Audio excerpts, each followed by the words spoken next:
Boom! Welcome into SportsBit 2.0. Betting Insight today, Pauly and Teddy. Monday, April 16th, big game breakdown.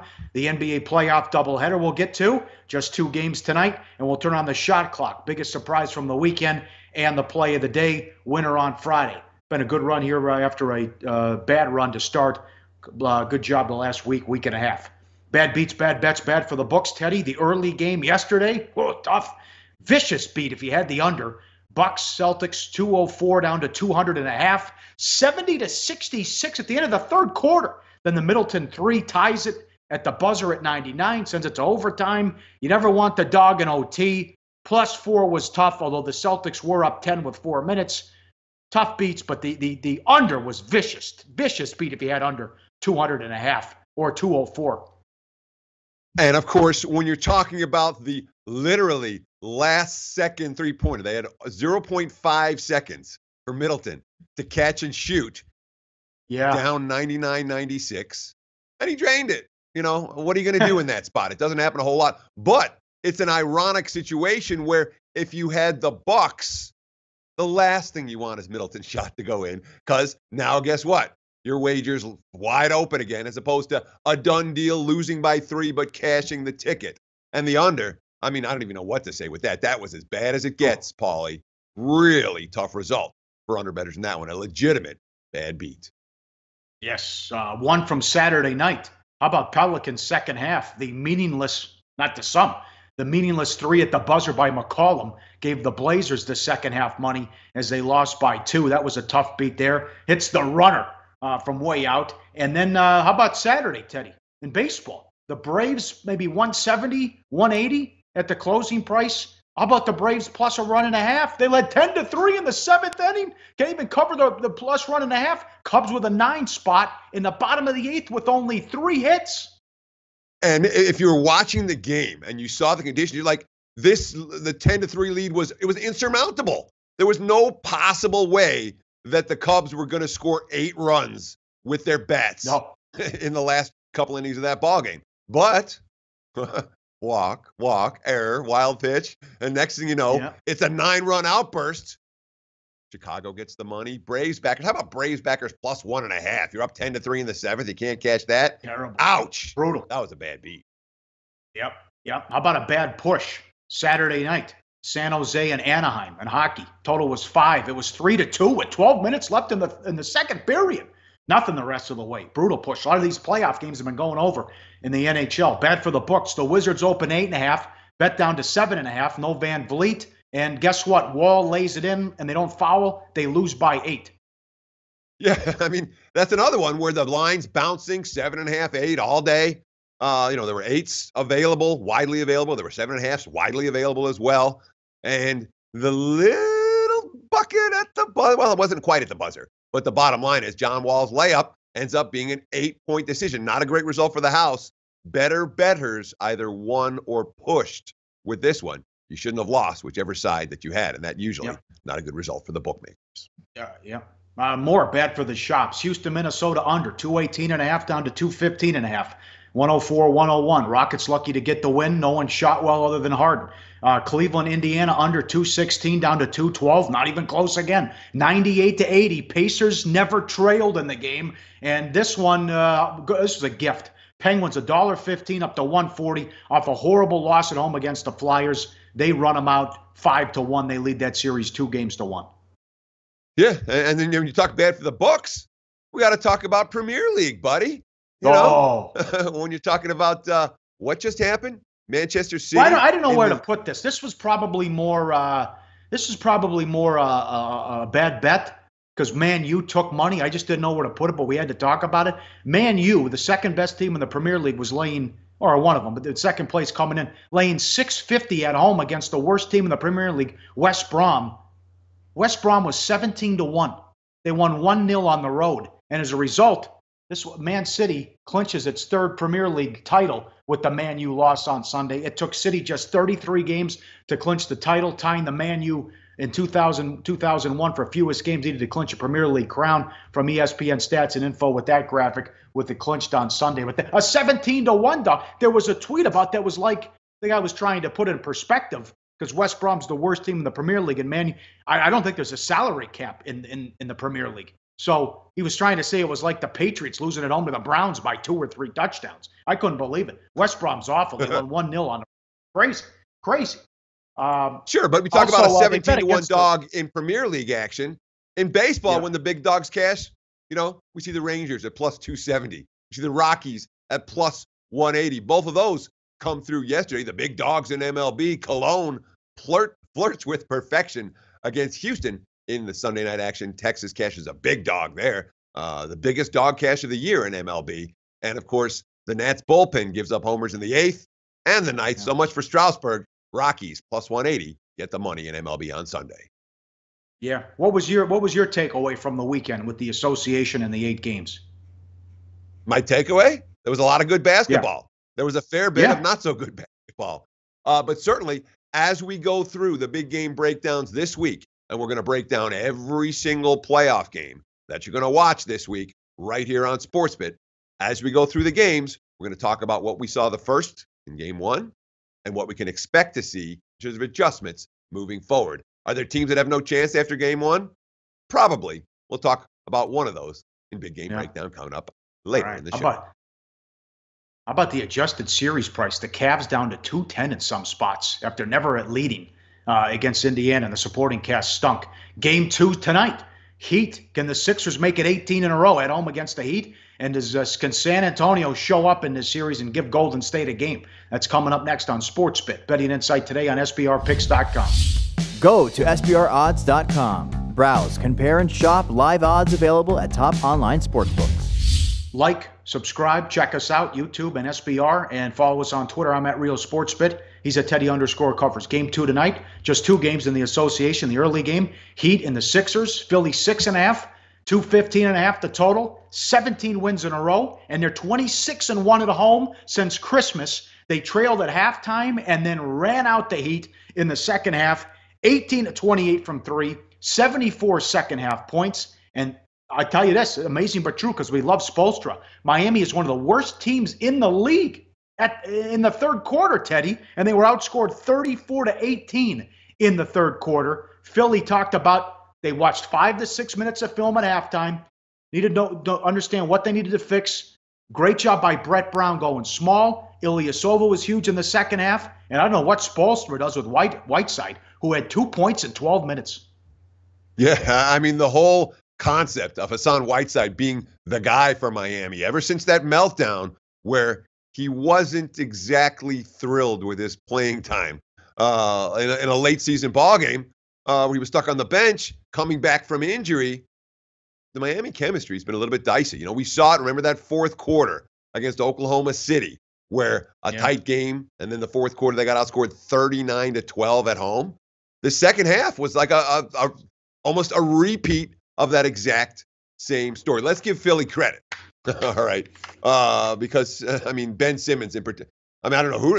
There were so many guys for the Sixers that were huge, but Ben Simmons was remarkable. 17 points, 14 assists, 9 rebounds, and the catalyst for all of those 3-point shots. Kelly Olynyk had a great quote. We all felt good going into the second half, and they kind of unleashed a flurry of tough shots. That's what it was. Yes, they drained, 18 3-pointers in that contest, 18-28 from beyond the arc. They weren't uncontested, Pauly. Not most of them. They were going in. And that obviously was a big problem for Miami backers, including myself. That was not a second half I enjoyed. Well, who do you take away? Saric. This has been the case during the long winning streak. Saric with 20. Redick with 28. Simmons with 17, as you mentioned. Bellinelli with 25. They were plus 27 when he was on the floor. Ilyasova at 17. It was huge in the second half. Now, the 18-28 from 3 might not happen again, but also I'll counter. Will Olynyk shoot like that again? Maybe they can't play Whiteside, and they got to be loving life because he's not going to play tonight, but Embiid's coming back. So this guy's 23-11, one of the best players in the league. They could get him back now. You're seeing plus $3 to win the East now on Philadelphia. And you know what? Again, you don't want to overreact to game ones.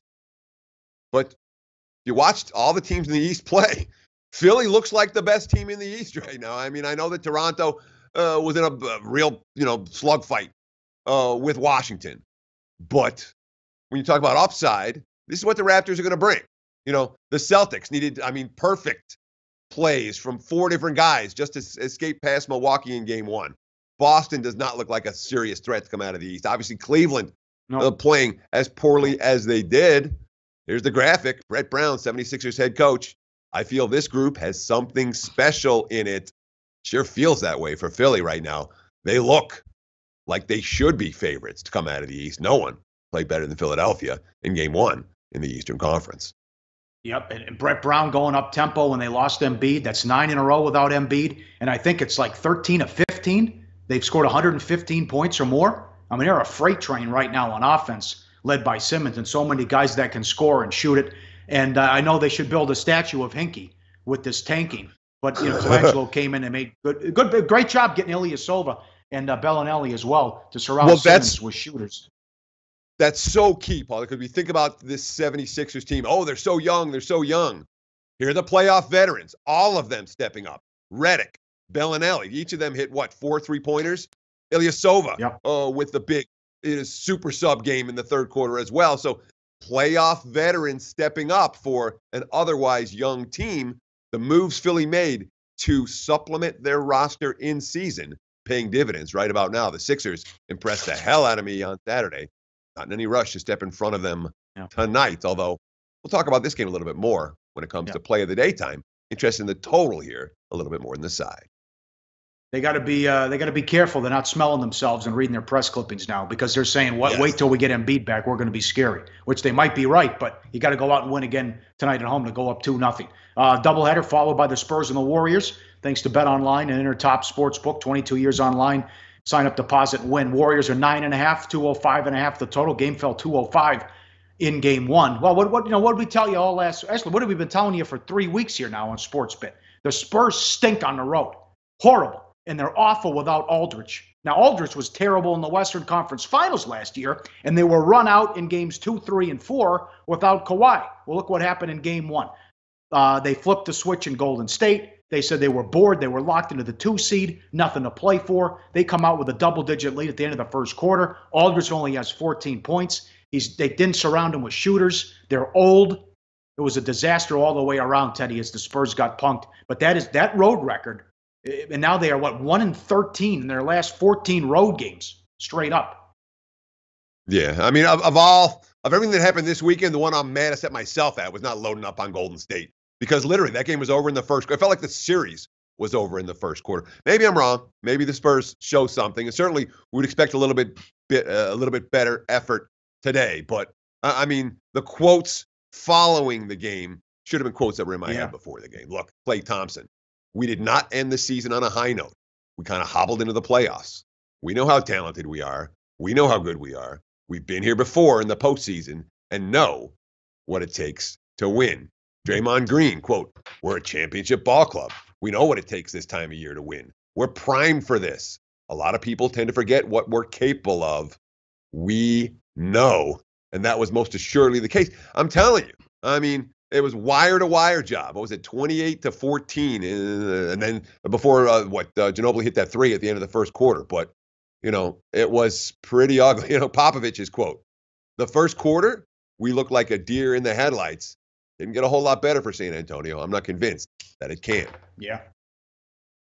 The Spurs are 14-28 on the road with that loss Saturday. Think about that. And I thought Kerr did a great job as well, that he went big. You start Iguodala, so they're going to, with that length and the size, no one was under 6'6" on the floor. McGee was terrific. We had a McGee sighting as well. So you knew they were doing a good job on Aldridge to begin with. But again, Teddy, we know what the Warriors are going to do, even without Curry. Where are the points coming from San Antonio? I'm not sure. The pace was relatively slow in that contest. But when it came to offense, the Spurs were out rebounded by 21 in that ballgame. Golden State had more turnovers. San Antonio had more free throw attempts. It was only a 1 3-pointer disparity. But when it came to good looks, Spurs didn't have a whole lot of good looks in that contest. They really, their leading scorer was Rudy Gay with 15 points off the bench. Aldridge, 14 points on 5 of 12 shooting. Steve Kerr's quote, I thought it was important to reestablish our defense one way or another, win or lose. That's the reason this is a championship team. It's the defense that has been the key for this team for years. I'm with you, Paulie. I'm not convinced that the Spurs are going to have any kind of answers for Golden State on the offensive end. Warriors defense has a chance to stifle them again tonight, every bit as much as they did in the first meeting. Yeah, that's been the case for 4 straight games here in the playoffs between these teams, and you wonder what the mindset is now that it's official that Kawhi's not coming back as well with that announcement. Shame on the NBA. Game 3 is Thursday. Game 4 is Sunday. And how about OKC in Utah? Game 2 is Wednesday. Game 3 is Saturday. Come on. Shouldn't drag this out for 2 weeks. Give me a break. Up next, we turn on the shot clock. Biggest disappointment of the weekend, and we look to stay hot with the play of the day on SportsBit 2.0 betting insight today on SBRpicks.com. Research before you bet. Be sure to check out SBR Picks for the best game predictions, breakdowns, and much, much more. All right, fun time of year, NHL playoffs, NBA playoffs, NFL draft in a couple weeks. We got a lot to get to in a busy April. I think the NFL schedule will come out this week as well. Time to turn on the shot clock. Biggest disappointment of the weekend. I'm going Portland with Lillard and McCollum. I still like the Blazers a lot, though, to win the series. How about the Pelicans now favor with adjusted series price now? They were up 19 in the third quarter. Lillard and McCollum combined to make one shot in the first half. Lillard played one of the worst playoff games of his career, and he lost by 2 points. So we knew Davis is going to be Superman. I did not give Rondo enough credit for playoff Rondo. Guy staying up all night watching film, and he knew what the Blazers were going to run. Great job by the Pelicans, though. But Lillard and McCollum were terrible, and they still had a chance to win with the ball down 1. And that's probably good news for Portland. My biggest disappointment for the weekend is a game that I loaded up on as a bettor. That was, of course, the Miami Heat. I was shocked to see Miami. Not that they got beat, but to see Miami lose contact in that game. One thing, and we showed a great graphic in the Game 1 preview for the show, how Miami's just hanging tough with everybody on the road, game after game after game. And to see Philly go on a run. All right, Sixers went on a run. Miami withstood it. And then another run. All right, well, now Miami's down 12, down 14. They'll bounce back. Didn't happen. Heat with no counterpunch. My mind, that's the biggest disappointment of the weekend. I really thought Miami would bring something after Philly punched. Didn't happen. Cost me a bunch of money. All right, very good. All right, what do you want to do? Let's go back to this game. Winner Friday on the show with this. These totals, the Sixers are a machine on offense, Teddy. They sure are. The game, go for the play of the day for today. As you mentioned, we're going right back to Philadelphia. Betting number 701-702. This Philadelphia and Miami over 215.5. That's the current total. If you shop around, you can even find some 215s right now. We'll go with the market number of 215.5. I do not expect Miami to be able to shut down Philadelphia. What I do expect Miami to do, be able to trade points with them a little bit better this time. But they didn't even have to last time it flew over the total. Yeah, look for Sixers Heat to be a high-scoring affair. Philadelphia, Miami over the total. That's our play of the day. Yeah, Dragic had a rough game in that one. All right, a triple header tomorrow. We got the Wizards and Raptors, Bucks and Celtics. What a game that was in Game 1. See if the Bucks can tie the series, and the Pelicans and the Blazers. We'll talk to you tomorrow on SportsBit. Betting Insight today on SBRpicks.com.